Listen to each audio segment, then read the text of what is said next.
The door slammed shut behind us as we stepped into the apartment, both of us buzzing from the energy of the night. Aaron was practically glowing, holding his beat competition trophy in one hand as he kicked off his shoes with his other foot.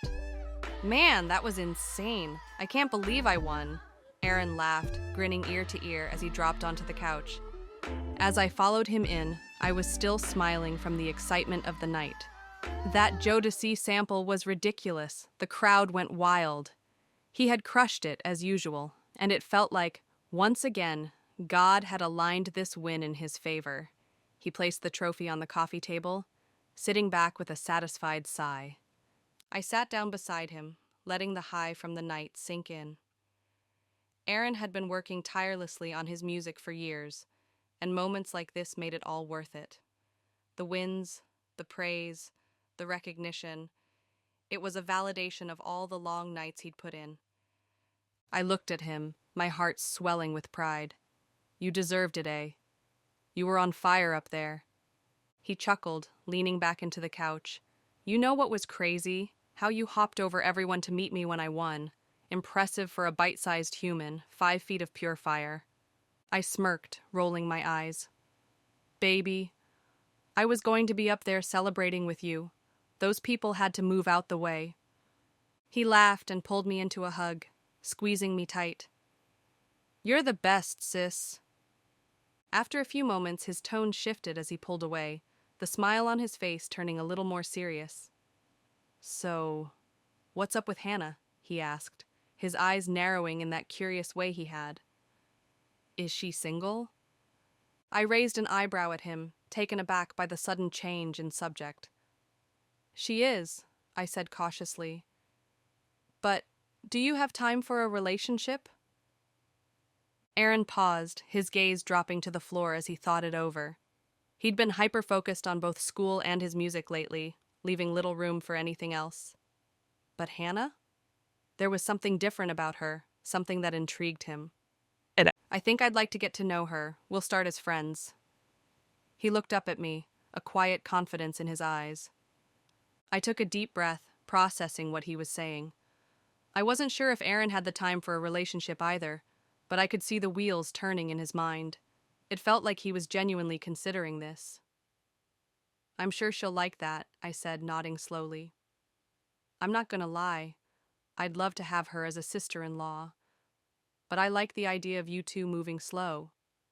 Don't mess this up, bro. I smiled at him teasingly. Because you're my brother, I'm always going to side with you, but she's my new bestie, and I will absolutely help her beat you if you break her heart. Understood? Aaron chuckled and raised his hands in mock surrender. I get it, but you'll have to catch me first. Without another word, he bolted for his room. Dodging a couch pillow, I threw at his head. I shook my head with a smile, letting out a little laugh. That was Aaron, always unpredictable, but never boring. Later, after Aaron had disappeared into his room, I went to mine and sat on my bed, staring at the jewelry pieces I had made. My first Chicago customer had come through today. Juana, the radio personality. She'd asked about my work, and I had promised to call her. Maybe this was the start of something new. She most certainly had the connections in this city to be helpful. Aaron always told me I should open an Etsy store for my jewelry, but I never had the time. When I wasn't teaching in Cincinnati, I was at events with Amir. And when he proposed, I threw myself into wedding planning, maybe too much. I hadn't realized how consumed I was by him until I found out he was an unfaithful bastard. The realization hit me like a ton of bricks. Amir, the man I thought I was going to marry, had been cheating on me for months, and not just with anyone. He'd been carrying on a long-distance relationship with a woman in Virginia. She was older, which was somehow even crazier to me. How did he have time to do all this? We were together constantly except when he went on business trips for his job. Of course, I couldn't go with him during the semester, as I was teaching, but we would video chat all the time while he was gone. It never occurred to me that he would be cheating. How did I find out? While he was away for work, she joined him. She found all our messages and sent me a Facebook request and message. She told me everything.